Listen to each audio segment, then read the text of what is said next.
สู่ไปเบิ่งน้ำกูสิสปอยซื้อมันเบิด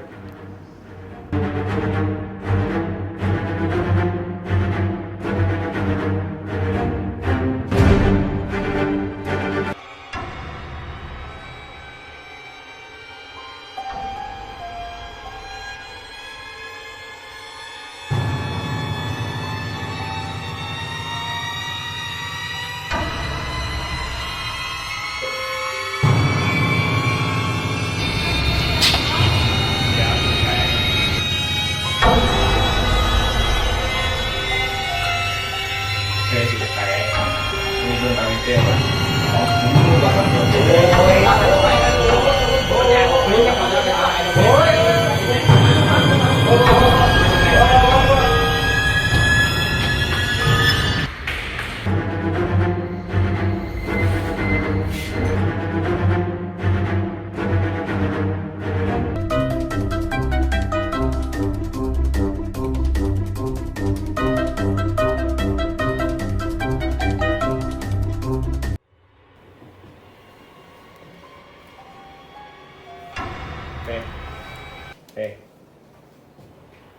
มึงได้เบิกอเวนเจอร์เอ็นเกมแล้วป่ะมึงอย่าพูดว่าต่อโจ๊กเลยไหนได้ทานอนนะมึง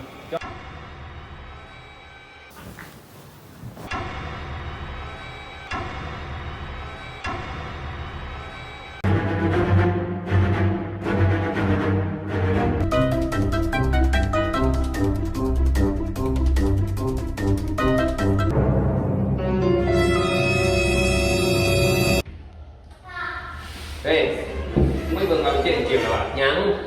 มึงพูดว่าต่อโจ๊กเลยอะไรโอ้ยเฮ้ยเดี๋ยวกับเจ้านี้กับเรื่องสไปเดอร์แมนกับมาเบิ่งโอ้ย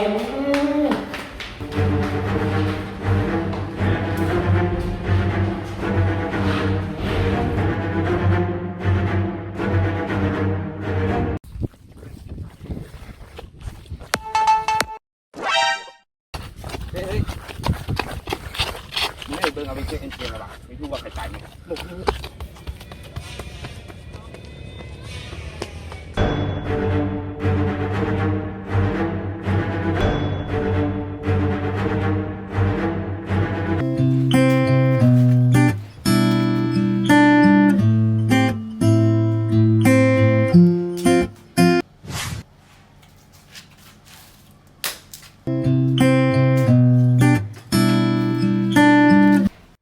เนี่ยปิดเฟซเนี่ยไปเบิ่งอเวนเจอร์เอ็นเกมนี่อย่างคอนเทนเนอร์โอ้ยอเวนเจอร์เอ็นเกมอะนะ มันเป็นหยังเอาเรื่องอย่างนี้ บ่ได้เคยเบิ่งว่ะไปเบิ่งสิว่าฟังตอนจบนะฮู้จักทานอดบ่ น็อตแหละ เอาบักตัวม่วงๆหั่นเด้ โอ้มันคือมันม่วงกันตัว ตัวแมนบักม่วงมีถุงมือน่ะไอรอนแมนฮู้จักบ่ รอนแมนแดง สไปเดอร์แมนเลย เป็นยังไงจะเป็นแมงมุมอ่ะนะ